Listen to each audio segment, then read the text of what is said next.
ইনকিলাব জিন্দাবাদ, ইনকিলাব জিন্দাবাদ। ত্রিপুরা রাজ্যের সরকারি শিক্ষা ব্যবস্থা বাঁচাতে সমস্ত অংশের জনগণ এক হোক।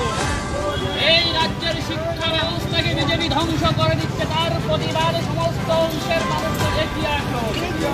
ইনকিলাব জিন্দাবাদ। ছাত্রছাত্রীর স্বার্থে সবাই দিয়ে লড়বে। এই রাজ্যের সরকারি শিক্ষা ব্যবস্থা বাঁচাতে সবাই দিয়ে লড়ছে, লড়বে। এই রাজ্যের সরকারি শিক্ষা ব্যবস্থা ধ্বংসের কিনারা নিয়ে বিজেপি দাঁড়িয়ে করিয়েছে। এই শিক্ষা ব্যবস্থা ইনকিলাব জিন্দাবাদ। ত্রিপুরা রাজ্যের সরকারি কলেজগুলোর মধ্যে উন্নয়নের নামে তহবিল সংগ্রহ করা হয়ে গেলে জবাবে চাই, জবাব দাও। সরকারি শিক্ষা প্রতিষ্ঠানে টাকা দেওয়া হয়ে গেলে জবাবে চাই, জবাব দাও। সরকারি কলেজে উন্নয়নের কিসের জবাবে চাই, জবাব দাও। সরকারি শিক্ষা ব্যবস্থায় সমস্ত রকমের ইনকিলাব জিন্দাবাদ, ইনকিলাব জিন্দাবাদ। এসএফআইয়ের ডাকে আজকের এই মিছিলে দলে দলে যোগ দেন। এসএফআইয়ের ডাকে আজকের এই মিছিলে দলে দলে যোগ দেন। সরকারি শিক্ষা ব্যবস্থাকে এইভাবে ধ্বংস করে দেওয়া চলছে না, চলবে না।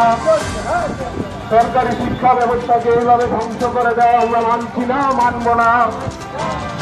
সরকারি শিক্ষা ব্যবস্থাকে এইভাবে ধ্বংস করে দিচ্ছে কেন বিজেপি সরকার? জবাব চাই, জবাব দাও। সরকারি শিক্ষা ব্যবস্থাকে এইভাবে ধ্বংস করে দিচ্ছে কেন বিজেপি সরকার? জবাব চাই, জবাব দাও। ইনকিলাব জিন্দাবাদ, ইনকিলাব জিন্দাবাদ। এসএফআই দিচ্ছে ডাক, এসএফআই দিচ্ছে ডাক। এসএফআই এর ডাকে আজকের এই মিছিলে দলে দলে যোগ দেন। সরকারি স্কুল বন্ধ করে দিচ্ছে কেন বিজেপি সরকারের? জবাব চাই, জবাব দাও। সরকারি স্কুলগুলোকে বন্ধ করে দিচ্ছে কেন বিজেপি সরকারের? জবাব চাই, জবাব দাও। সরকারি স্কুলগুলোর মধ্যে এত পরিমাণে ফি আদায় করা হচ্ছে কেন? জবাব চাই, জবাব দাও। ইনকিলাব জিন্দাবাদ, ইনকিলাব জিন্দাবাদ। এসএফআই দিচ্ছে ডাক, টিএসইউ দিচ্ছে ডাক। এসএফআই টিএসইউ ডাকে আজকের এই মিছিলে দলে দলে যোগ দেন। এসএফআই ডাকে আজকের এই মিছিলে দলে দলে যোগ দেন। সরকারি শিক্ষা ব্যবস্থাকে এইভাবে ধ্বংস করে দিচ্ছে কেন বিজেপি সরকার? জবাব চাই, জবাব দাও। সরকারি শিক্ষা ব্যবস্থাকে রক্ষা করতে সকল অংশের জনগণ এগিয়ে আসুন। সরকারি শিক্ষা ব্যবস্থাকে ধ্বংস